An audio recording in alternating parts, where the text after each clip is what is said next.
Hola, ¿qué tal? Saludos, buenas tardes a todos. Sean bienvenidos aquí a mis espacios en redes sociales. Soy Mario Pentón. Me acompaña el abogado Ismael Labrador hoy desde la casa de Gallardo Law Firm. Vinimos por aquí a hacerle la visita, abogado. Un placer tenerte por aquí. El placer es mío y por supuesto estar aquí con todo el equipo de Gallardo Law Firm, porque ustedes creen que es fácil, pero detrás de esto hay un montón de gente trabajando para llevarles información objetiva o veraz a todos ustedes. Y el día de hoy estuve en el aeropuerto, porque fui a recibir a unos cubanos allí en el aeropuerto que llegaban con parol humanitario desde Santiago de Cuba. Un montón de familias, por cierto, que llegaron el día de hoy. Y aquí les tengo, estas son las reacciones de una de las familias cuando se encontraron allí en el aeropuerto. Déjenme compartirles esto. Porque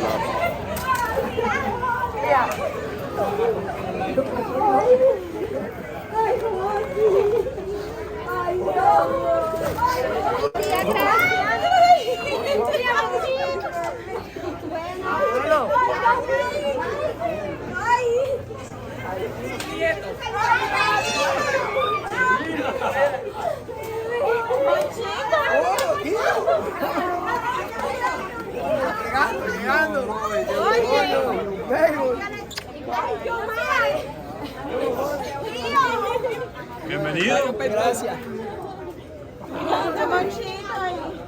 ¿Dónde está Monchito?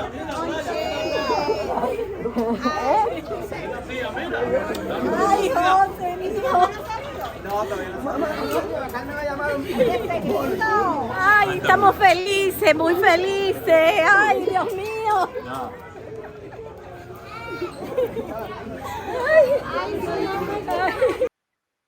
Bueno, sin duda alguna es para mí un privilegio tremendo como profesional y como cubano poder recibir a mis compatriotas a través de este programa de parol humanitario, poderles dar la bienvenida a este país, al país de la libertad y escuchar de ellos sus sueños, sus esperanzas, las expectativas, lo que quieren hacer con su vida. Aquí estoy seguro que lo van a lograr, porque este es el país de las oportunidades, el mejor país del mundo. Lo digo yo que soy americano. Abogado, bueno, acabo de compartir también a las 12 del día, 12:30, estuve en una conferencia de prensa con el subsecretario de Seguridad Nacional y también con el jefe de la patrulla fronteriza. Y me llamó muchísimo la atención, y espero que ustedes lo hayan visto porque lo transmití en vivo, que el subsecretario de Seguridad Nacional, cuando le preguntan, se dice que la administración Biden está planeando acciones ejecutivas para la frontera. Él dice, yo no puedo responder a eso. O sea, definitivamente vienen cambios en la frontera. Y también otra cosa que me llamó mucho la atención es, bueno, lo que estaba comentando con respecto a la situación en la frontera. Claro, los demócratas le echan la culpa a los republicanos a los demócratas, pero ¿cuál es la situación ahora mismo en la frontera? Sé que tienen un montón de casos de miedo creíbles allí. En la frontera sigue igual. Los niveles bajaron muchísimo, significativamente, de diciembre a enero y a febrero se ha visto la disminución, pero de igual manera siguen entrando muchísimas personas. Nosotros nos atrevemos a decir que más de 5,000 personas diarias fácilmente, aunque no tenemos los números, lo vemos en los reportes, en las llamadas. Los miedos creíbles están siendo bastante agresivos, inclusive con las personas que entran por CBP One, cuando tienen una posibilidad de tener una doble ciudadanía o tienen un récord de haber pedido asilo en segundos países, aunque no sea otorgado. Es decir, están haciendo bastantes miedos creíbles. Texas está siendo muy agresiva y muy hostil contra los inmigrantes. Entonces, los jueces, los oficiales, se ha visto un cambio en el estado de Texas, cuando sin embargo en el estado de Arizona y en el estado de Mexicali y de Baja California no se ha visto esta agresividad contra los inmigrantes. Me llamó mucho la atención varias de las cosas que comentó el subsecretario de Seguridad Nacional. Habló de deportaciones masivas, que han hecho más de 500,000 deportaciones, etcétera. Y algo que yo creo que no se ha tocado lo suficiente en la prensa son las continuas reuniones con México. Se está haciendo un trabajo con México, hay reuniones constantes con México de alto nivel. De hecho, incluso se mira para otro lado ante las frecuentes violaciones a la misma ley mexicana del presidente de ese país, Andrés Manuel López Obrador, que le sigue insistiendo a Estados Unidos que hay que quitarle las sanciones al régimen cubano y al régimen de Venezuela. Entonces, me llama mucho eso la atención. Creo que vienen cambios importantes. Vamos a esperar, pero por ahí van los tiros. Otra cosa que quería tocar, el tema de los permisos de vuelo. hoy me encontré a varios cubanos llegando con el programa cubano de reunificación familiar. Algunos de ellos llevaban mucho tiempo esperando un permiso de vuelo y a algunos se les concedió. Lo compartí también en la tarde y creo que es un tema importante. No me dio tiempo, no pude hacer ninguna pregunta en la conferencia de prensa porque estaban los medios de toda América Latina y no me tocó hacer preguntas. No obstante a eso, el lunes voy a tener a un alto funcionario del gobierno de los Estados Unidos a los cuales, por supuesto, le voy a estar llevando toda esta información, todas las dudas, todos los comentarios de ustedes. Abogado, tengo cantidad de preguntas ya desde temprano. Desde Venezuela, ¿qué noticia nos trae el paro humanitario? ¿Hay algún cambio en el paro humanitario? No, hasta ahora no, todo se mantiene igual, el paro humanitario sigue activo, vigente, muchísimas personas entrando y esperemos que se mantenga y yo creo que se va a mantener mientras esté la presidencia de Biden en el poder. Yo también lo creo y de hecho creo que parte de lo aliviado que puede estar el presidente con que se haya caído esta ley es justamente que va a poder mantener sus programas, los que él considera que son buenos programas. Maribel Álvarez, buenas tardes, Mario Abogado. ¿Cómo puede mi hija contactar con usted para sacar una cita y revisar su FOIA? Ella tiene I-220A, asilo, bueno, y el precio de la consulta, ya hemos dicho lo del precio de la consulta, tiene que llamar aquí. Este es el número 305-261-7000, es el número de Gallardo Law Firm, y ahí está, pueden llamar y hablar con ellos. Soy I-94, solo aparece un nombre de los dos que yo tengo. Fui a la oficina de inspección diferida en Miami, dicen que no pueden arreglarlo. ¿Qué puedo hacer ahora, por favor? Bueno, Jaco, yo te recomiendo que cuando hagas tus documentos, comiences a hacer tus documentos legales, los hagas con los nombres corregidos y si te trae algún tipo de problema, entonces ahí se toma acción. Mientras tanto, continúa con esto. Definitivamente arreglar la I-94, esto es algo que hace la oficina diferida, pero si ellos no lo hacen, también puedes venir a la oficina, también podemos a través de un abogado, siempre cuando uno, desafortunadamente y afortunadamente, ahí está la protección de las leyes en Estados Unidos y muchas veces los oficiales cuando ven un abogado, la actitud cambia. Ok, gracias, estimado Daniel Díaz, por el super sticker. Sigo por acá, tengo, bueno, hay mucha gente que dice esperando el paro humanitario con mucha fe. Hay que mantener la fe. Me escribía, por cierto, me escribía hoy una familia desde Angola, una familia de cubanos en Angola. Allí recibieron el paro humanitario, hicieron todo. Resulta que compraron incluso el pasaje y a la hora de ir a montarse en el avión descubren que les habían mandado otro permiso de vuelo con un non-confirm. ¿Qué se puede hacer en estos casos, abogado? Bueno, desafortunadamente cuando te sucede esto, significa, y hemos visto que generalmente alguien volvió a revisar el permiso de viaje que te habían otorgado y el permiso de vuelo, y esto te lo revirtieron por alguna razón, algún tipo de fraude que ellos vieron. Esta decisión no es apelable, desafortunadamente, no hay nada que nosotros podamos hacer, no hay nada que nadie pueda hacer, es decir, si te ofrecen que pagues para arreglarte esto, no lo hagas. ¿Cuál es mi recomendación? Volver a hacer otro I-134A. Fue lo que yo también les comenté. Rubén Milanés, muchas gracias por suscribirte a este canal y convertirte en un nuevo miembro de este canal. Gracias también a Warzone. Ok, sigo por aquí. Bueno, a ver, déjame ver. Gracias por todos los buenos deseos. ¿Qué tiempo demora una reunificación de padre a hija si él lleva más de 40 años viviendo en Estados Unidos? Bendiciones, soy de Cuba, Ciego de Ávila. Desafortunadamente el tiempo que una persona lleva viviendo en Estados Unidos no es significativo. Solamente importa si eres ciudadano o residente. Yo conozco personas que llevan más de 50 y 60 años aquí y no son ciudadanos. Si él es ciudadano, para una hija menor es un tiempo, para una hija mayor es otro tiempo. Es decir, puede variar, todo depende del estatus que tenga el padre y de la edad de la niña y el estado civil de la hija. Ok. Buenas tardes, quiero saber si me puede ayudar en dejarme saber que fui deportado de Estados Unidos en el 2019 y mi sanción fue por 10 años. Yo he escuchado que se puede entrar después de 5 años legal, pero quisiera saber si es verdad. Bueno, Julien, no, exactamente no. Si tú tienes un castigo de 10, es 10. Ahora, tú sí puedes entrar antes si hay cambios de circunstancias en tu país de origen. Es decir, tú antes no eras perseguido y ahora eres perseguido por X, por Y, por J, pero sí tienes que saber que tú vas a estar detenido, tú vas a ser sujeto a una entrevista de miedo razonable. Esta entrevista de miedo razonable tiene un estándar un poco más alto que la entrevista de miedo creíble. El estándar es idéntico al del asilo. Es decir, que si tú lo ganas, prácticamente puedes ganar un asilo, pero ¿Cuál es el caveat aquí? La advertencia, tú no vas a ser elegible para asilo, solamente eres elegible para withholding or removal, que es una categoría en la cual tú no te deportan, pero no tienes residencia. Pero de todas formas, estás legal en Estados Unidos y puedes encontrar otra vía después. Pero sí lo puedes hacer, sencillamente, si lo vas a hacer, sea CBP-1, ilegal o lo que sea, tienes que estar consciente que vas a estar mucho tiempo detenido, más de 90 días. Ok, ojo con eso. Por cierto, hablando de detenciones, hoy conversé con otra familia, ya saben, me paso el día entero conversando con familias y hablando de situaciones migratorias. Hoy conversé con otra familia que tienen, son ciudadanos españoles y volvió a ocurrir lo mismo. O sea, el señor pasó al CBP-1, la cita de CBP-1, okay. La señora, la esposa, es ciudadana cubana nada más, a ella la dejaron salir y a él lo dejaron detenido. En el caso de él, le dijeron a la esposa que esa detención podría durar 3 o 4 días y la hija me llama y me pregunta, ¿qué puede ser? ¿Eso será verdad o no será verdad? Yo le dije, bueno, hemos visto de todo. Hemos visto de todo y muy posible que ellos vieron algo o detectaron algo o sencillamente el oficial quiso detenerlo. Recordar que tienen la discreción. Recordar que el CBP-1 es un programa por el cual tú estás pidiendo refugio en Estados Unidos, que si lo aplican bien, como dice la ley, toda persona tiene que ser sujeta a una entrevista de miedo creíble.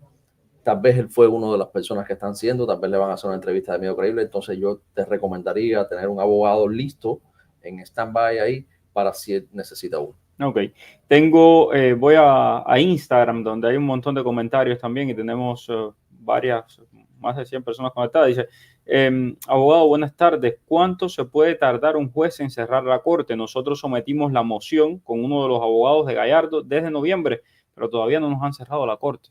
Todo depende del juez, depende de la jurisdicción. Cada juez actúa de diferentes maneras. Por ejemplo, les puedo poner el ejemplo a la jueza Lourdes Esquivel, todo el mundo la conoce, una persona con parol. A mí, en una moción para terminar, me pidió que me la denegó la inicial y me pidió que para la segunda moción que le hiciera tenía que tener el recibo de la petición de ajuste, background check de la policía, evidencia, por supuesto, que eres cubano y una vez más evidencia de parol. Pero cada juez actúa de diferentes maneras, tiempos de procesamiento diferentes. Muchas veces los jueces ven las mociones la semana antes que le toca el master hearing. Es decir, tú puedes tener un master hearing en noviembre, tú la puedes someter la moción ahora, pero no va a haber tu moción hasta la semana antes que te toque. Es decir, cada juez es diferente. Comunícate con la oficina. Nosotros tenemos aquí un equipo de abogados bien grande. Estoy seguro que dile que me vistes en el live, podemos asesoría, miramos el caso y entonces tal vez te podemos dar una respuesta bien específica a tu caso. Tengo por aquí bueno, no sé pronunciarlo porque en Instagram la gente tiene unos nombres muy complicados. Dice, buenas tardes, soy 220A. Ay, si me cerró mi asilo político, tengo fecha de corte, pero mi esposo es ciudadano y me hizo la petición. Aún no tengo respuesta, pero ¿qué me recomiendan? Bueno, si ya te cerraron tu asilo, yo te recomiendo enviar ese asilo para USCIS, porque tú eres una I-220A. Recordar que esa es la mayor protección que pueden tener los I-220A, es tener un asilo, ya sea con la corte, con USCIS. Si ya tienes la corte cerrada, envía este asilo para USCIS. De esta forma vas a estar protegido. Y con la petición, esperar la aprobación, hacer el proceso consular y hacer tu perdón antes de que vayas a salir de los Estados Unidos. A mí me preocupa muchísimo, abogado, la cantidad de venezolanos, nicaragüenses, personas de otros países, mexicanos también, que están entrando, colombianos, ecuatorianos. Sí. Es una cantidad de ecuatorianos que están entrando con CBP-1 y no tienen idea de para qué es el CBP-1. Es decir, entran y después se quedan así, dice, bueno, me van a dar la residencia. Y es importante que lo sepan. Es decir, existe una ley de ajuste cubana y querían ahora hacer una ley de ajuste afgana, pero no hay ley de ajuste para ningún país de América Latina. Entonces, la recomendación es, si usted entró por CBP-1 y usted le dieron un parol, usted tiene que hacer un asilo. Y eso es importante. De lo contrario, le va a ser muy difícil regularizarse en este país. Así que ojo con eso. Al tener la residencia por ajuste cubano y aplicar al asilo, luego cerrarlo, mi pregunta es, ¿se conoce de algún caso que haya tenido problemas al entrar de Cuba, desde Cuba?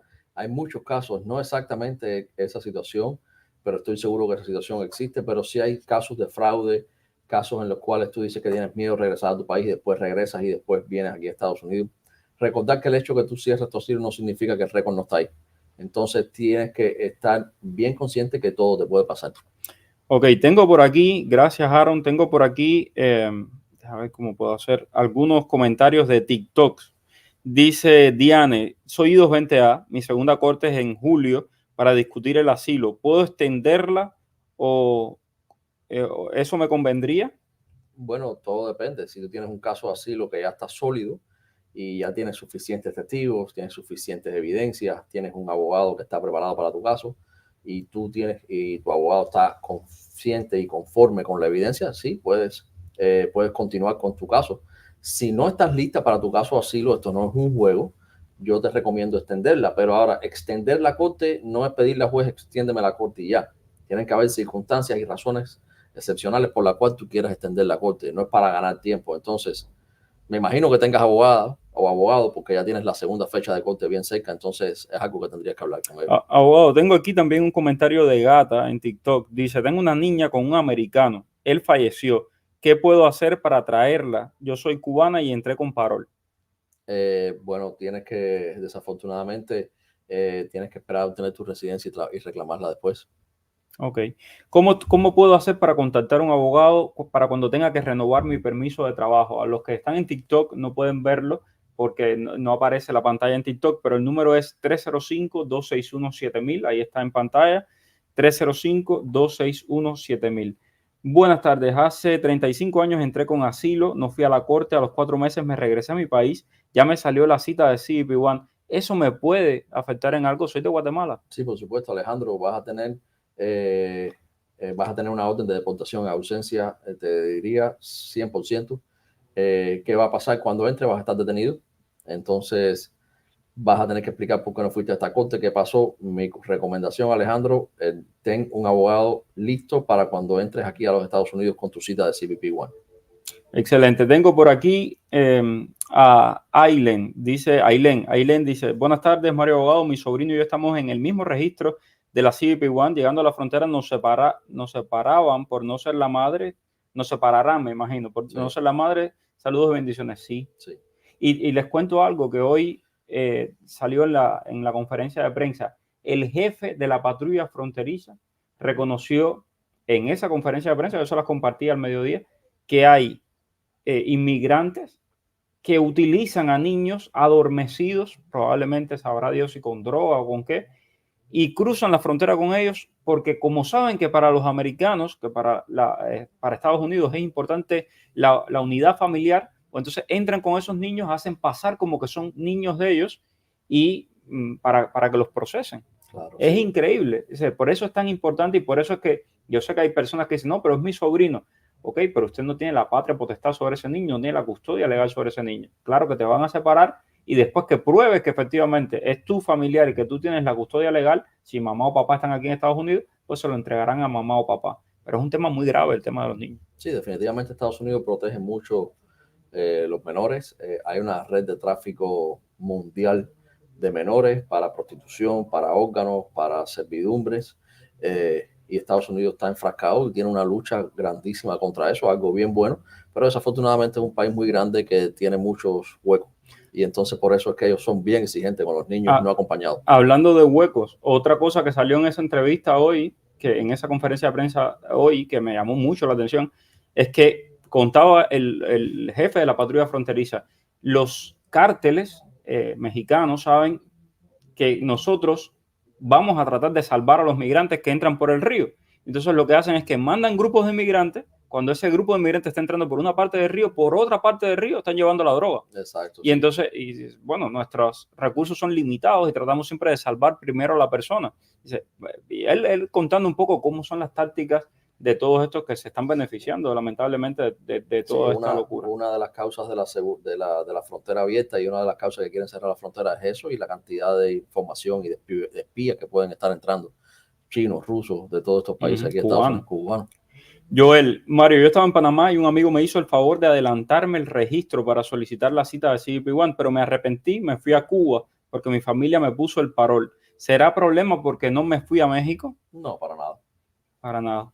Al contrario, yo creo que es importante recalcar de que es ilegal hacer ese tipo de cosas, de poner tu cita, de que alguien te haga la cita a ti.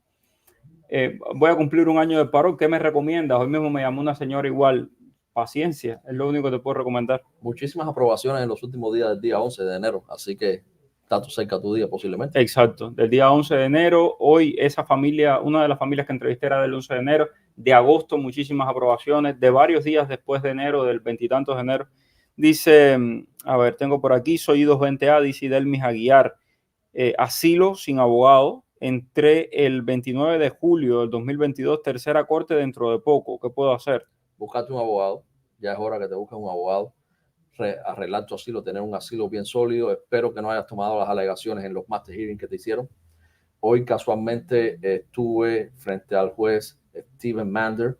El juez Steven Mander le tomó las alegaciones a una cubana que estaba ahí sin abogado. Le preguntó, ¿tú vas a defenderte tú sola? La abogada, la señorita me imagino, por miedo, por susto, le dijo sí. Le tomó las alegaciones, admitió lo que no podía admitir, dijo lo que no podía decir y ya tiene su fecha de individual hearing para este próximo año. Entonces, peligro sin ir a abogado, no jueguen con eso. El futuro de ustedes está en las manos de los jueces. Así es. Rigoberto Magdariaga, soy I220A sin fecha de corte, ya apliqué a la residencia y me hice las huellas. ¿Qué posibilidades hay? Muchísimas. Espero que hayas hecho bien la aplicación, que hayas sometido tu memorándum de ley explicando por qué tu I220A es un parol y por qué debe ser considerado. Siempre y cuando no te denieguen, tienes muchísimas posibilidades. Tengo una I220A y soy de la comunidad LGBT. ¿Qué puedo hacer? Asilo. Recordar que el asilo tiene 5 categorías por las cuales tú aplicas: religión, raza, nacionalidad, membresía en un grupo social particular y opinión política. La membresía en un grupo social particular son las personas de la comunidad LGBTQ que desafortunadamente a través de los años han sido maltratados y perseguidos. Por tanto, usted califica si usted es de Cuba. Sabemos que Cuba es un país que oprime bastante a la comunidad LGBTQ. Ahí tienes tu caso de asilo en los Estados Unidos. Ok. A ver, tengo por aquí... hola Mario, recibí la aprobación de mi residencia por categoría CU6.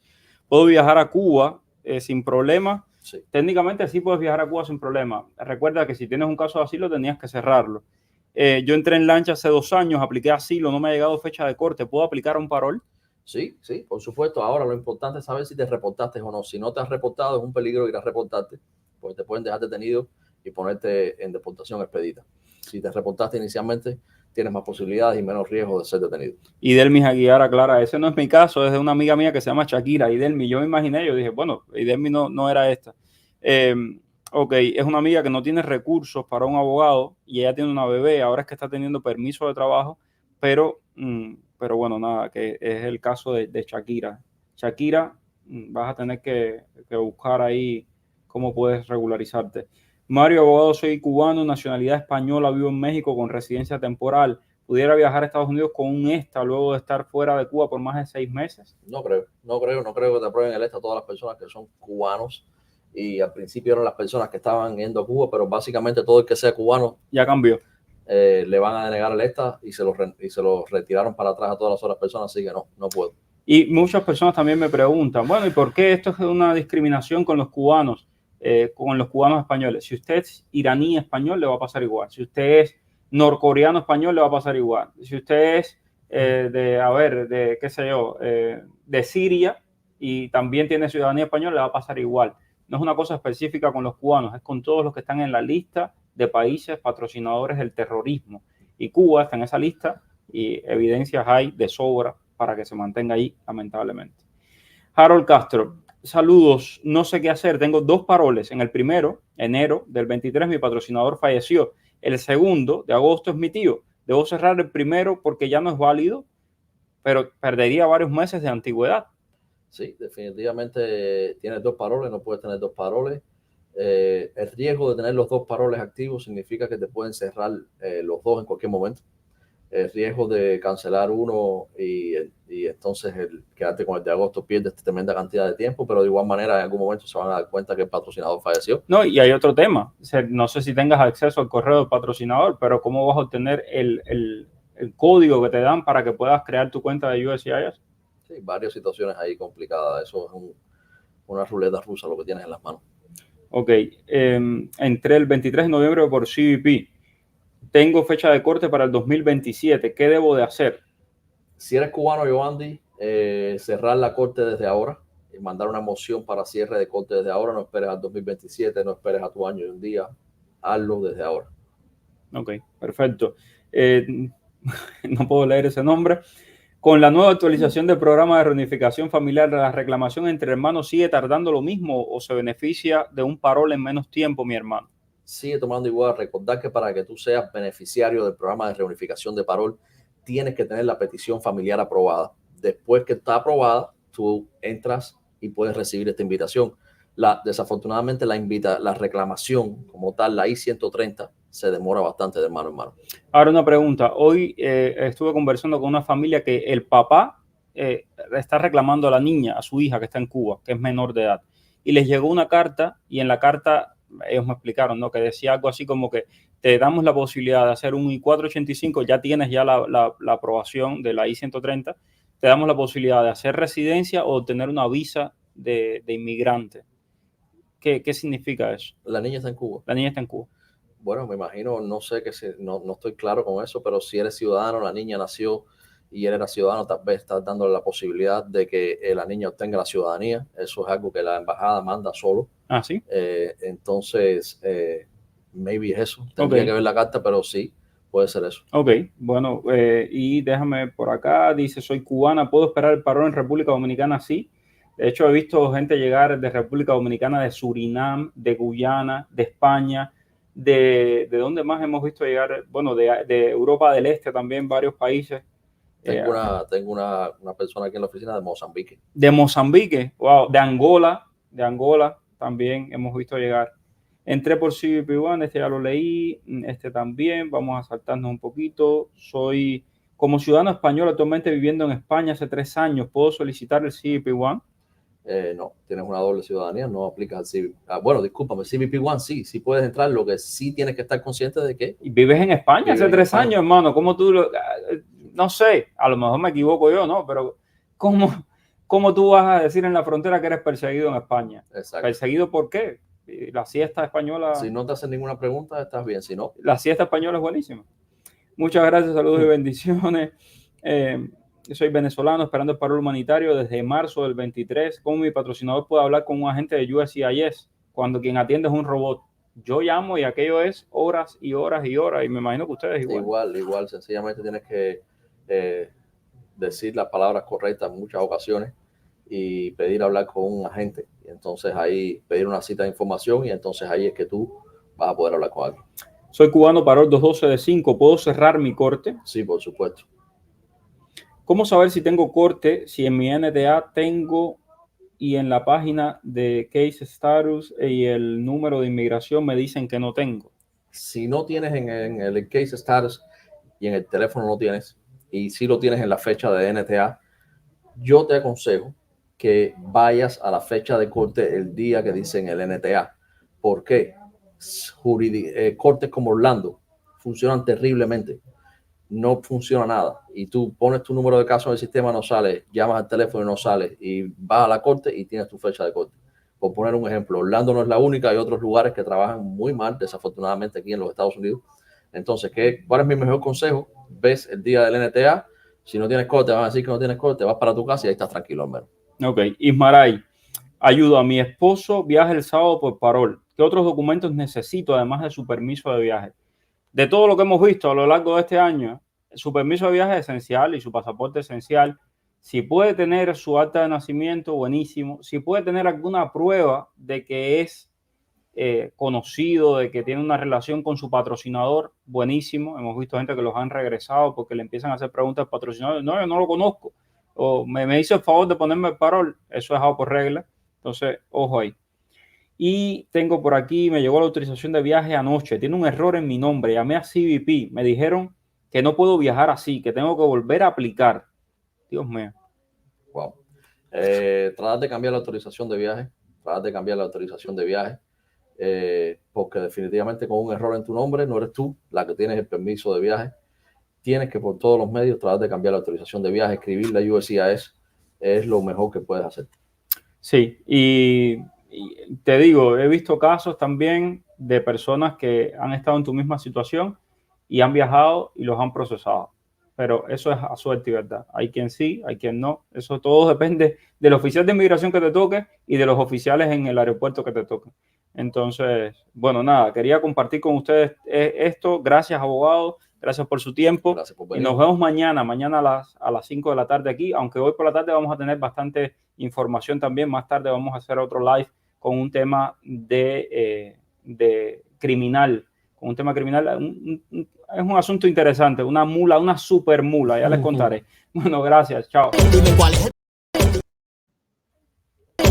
el periodista que está en el boom. Es Mario Rincón. El periodista que te trae toda la información. Es Mario Rincón. El periodista de la radio y la televisión. Es Mario Rincón. Habla de temas cubanos, hasta de migración.